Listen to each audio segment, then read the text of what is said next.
मेरे इस चैनल में आपका स्वागत है।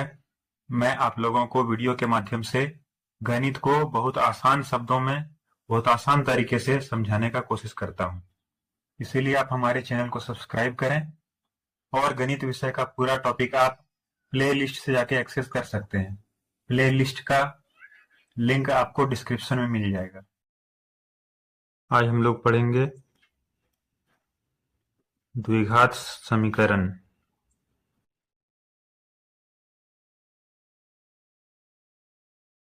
द्विघात समीकरण का जो मानक रूप होता है वो है ax square plus bx plus c is equal to 0। इसको हमको अच्छे से याद रखना है। ये जो है मानक रूप है ax square plus bx plus c is equal to 0। तो हम लोग जितना भी प्रश्न बनाएंगे, जितना भी क्वेश्चन बनाएंगे, सबको इसी रूप में लाना है, उसके बाद हल करना है। इसको द्विघात इसलिए बोलते हैं क्योंकि यहाँ पे देख सकते हैं जो मैक्सिमम घात है, मैक्सिमम पावर है वो 2 है, इसलिए यह एक द्विघात समीकरण हुआ। द्विघात समीकरण का एक हम लोग उदाहरण लेते हैं। इसका एक उदाहरण हो गया 2x square plus x minus 6 is equal to 0। तो आप देख सकते हैं यह एक द्विघात समीकरण का उदाहरण है, जहाँ पे हम लोग स्पष्ट रूप से यह लिख सकते हैं कि यहाँ पे a बराबर क्या है, एक्स स्क्वायर के सामने में क्या है, यहाँ a है, यहाँ 2 है, इसीलिए यहाँ पे हो जाएगा 2। और यहाँ पे b की जगह पे क्या होगा, b की जगह पे यहाँ पे 1 है, तो इसलिए हो जाएगा b बराबर 1। और c की जगह पे क्या होगा, यहाँ देख सकते हैं माइनस 6 है, 6 को माइनस के साथ लिखना है। तो इस प्रकार से हम लोग ए बी सी पता कर सकते हैं और आगे इसका प्रयोग है हम लोग सीखेंगे। द्विघात समीकरण का हल करने के लिए सबसे जो पहला विधि है वो है गुणनखंड विधि।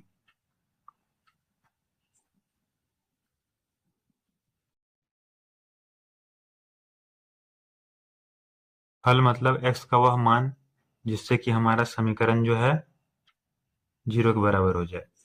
तो यहाँ पे x का क्या ऐसा वैल्यू बिठाया जाए इसमें कि ये समीकरण दोनों तरफ 0 हो जाए, इधर भी 0 इधर भी 0। तो वही हम लोग देखेंगे कैसे पता करते हैं।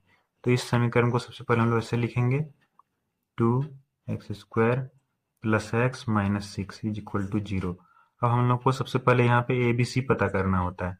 सबसे पहले इसका तुलना हम लोग करेंगे a x square plus b x plus c is equal to 0 से। तो हम पाते हैं कि हमारा ए है वो कितना है, 2 है, बी कितना होगा, 1 होगा, और सी कितना होगा, माइनस 6 होगा।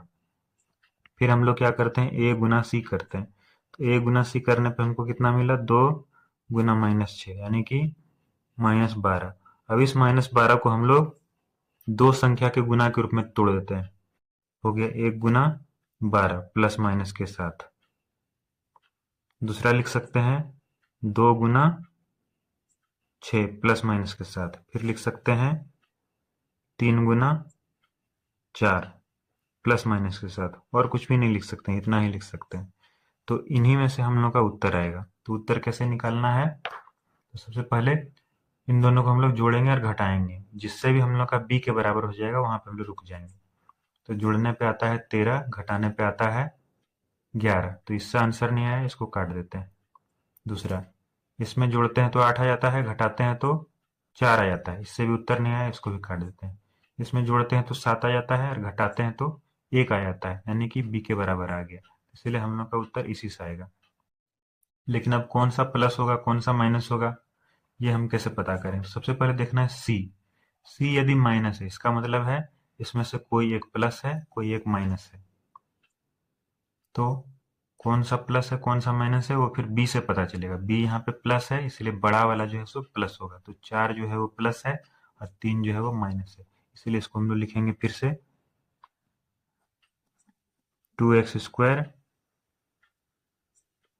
Minus 3x। कोशिश करना माइनस वाली संख्या को पहले लिखने के लिए, प्लस 4x माइनस 6। तो हम इस 1 को दो भाग में तोड़ दिए, -1 और +4 में। फिर से इसको यदि हम लोग जोड़ें फिर से हमको वही आएगा, इसलिए दोनों में कोई अंतर नहीं है। आगे हम लोग क्या करते हैं, इसमें जोड़ा लगाते हैं दो दो का।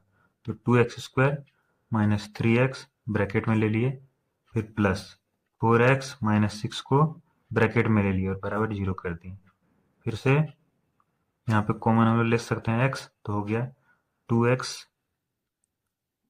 ब्रैकेट में बच गया और यहाँ बच गया 3, प्लस यहाँ पे क्या कॉमन ले सकते हैं 2, तो यहाँ भी बच गया 2x minus 3 is equal to 0। अब 2x माइनस थ्री दोनों जगह है, इसलिए इसको भी कॉमन ले लेते हैं, तो हो गया 2x माइनस 3। अब क्या बच गया, यहाँ से x बच गया और यहाँ से प्लस 2 बच गया बराबर 0।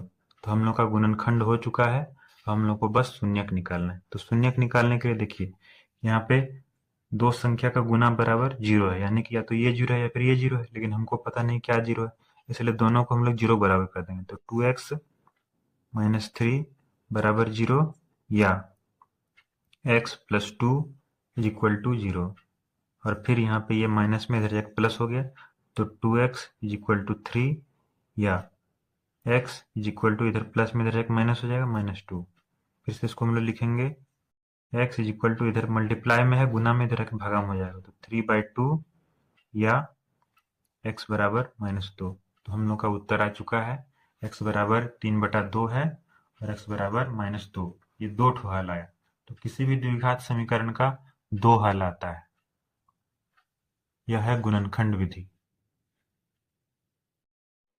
वीडियो आपको अच्छी लगे तो वीडियो को लाइक करें, अपने दोस्तों को शेयर करें, और यदि आपको कोई प्रश्न हो तो आप कमेंट में लिख के पूछ सकते हैं। धन्यवाद।